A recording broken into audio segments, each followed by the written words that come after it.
विश्वविद्यालय इलाहाबाद।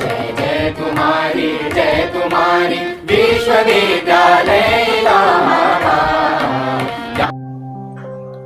जिंदगी एक संघर्ष है और इन संघर्षों के मेल को ही हम विद्यार्थी कहते हैं। घर से निकलते वक्त पांव कांप रहे थे उसके, लेकिन करता भी क्या, कदम बढ़ा चुके थे दोबारा प्रयागराज की गलियों की ओर।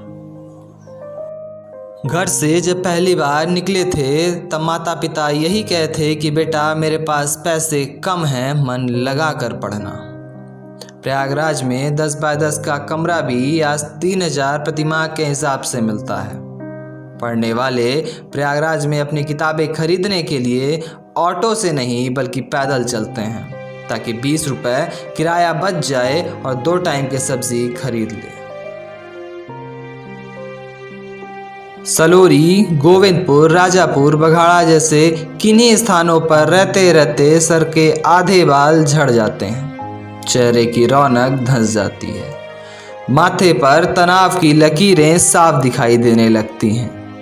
2 टाइम के बजाय 1 टाइम का खाना बनता है ताकि इससे पैसे बचेंगे और कोई फॉर्म भर सकूंगा, क्योंकि घर में पैसा बहुत लिमिट में मिलता है।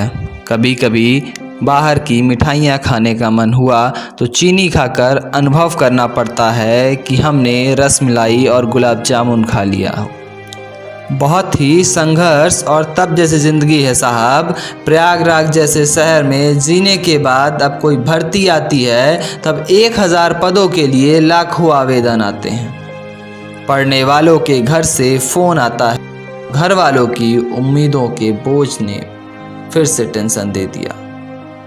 फिर भी लाखों को पीछे धकेल कर परीक्षा में पास हुआ। घर, परिवार, समाज और स्वयं को लगता है कि अब इसकी नौकरी मिल गई। कोई टेंशन की बात नहीं है, बस ज्वाइनिंग तो रह गई है। दोस्तों और रिश्तेदारों को पार्टी भी दे दिया। फिर 2 साल तक इंतज़ार कर रहे हैं कि ज्वाइनिंग होगी, लेकिन उसी बीच आदेश आता है कि भर्ती की परीक्षा रद्द हुई। क्या महसूस होता होगा उस छात्रा के ऊपर?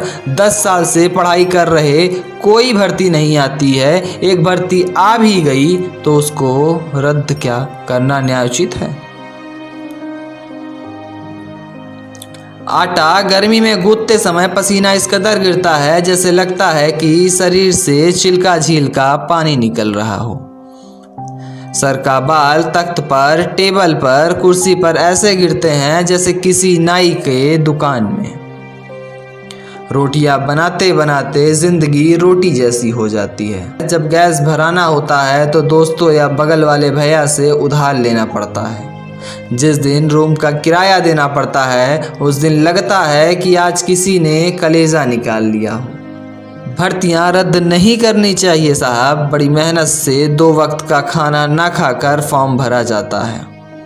आखिर जो पैसे और समय बर्बाद हुआ उसका जिम्मेदार कौन होगा? उसका हिसाब किसके पास होगा? उसका न्याय कौन करेगा? आज बेरोजगार लोगों को देखते ही लोगों की भाषा और सामाजिक भावना बदल जाती है। सम्मान नहीं मिलता है, फिर भी समाज में रहते हुए अपने अरमान की चादर सिलता है। फिर कोई आकर उस चादर को फाड़ देता है तो मानो उसके भावनाओं को किसी ने चीर हरण कर दिया है। फिर भी लोक लज्जा स्थिति में पुनः खड़ा करता है, तभी आकर किसी ने उसकी रोटी छीन ली। घर से गेहूं, चावल, आलू तक माँ बहन बांध देती हैं कि कुछ पैसा तो बचेगा। वह स्टेशन या रोडवेज पर उतरने के बाद ऑटो या रिक्शा इसलिए नहीं करता कि 20 रुपये कौन देगा। सिर पर राशन वाला बोझ उठाता है और कमरे की तरफ निकल चलता है। भर्तियां देने से पहले इस तरह के विज्ञापन निकालो कि भर्ती किसी भी कारण रद्द क्यों किया जा रहा है।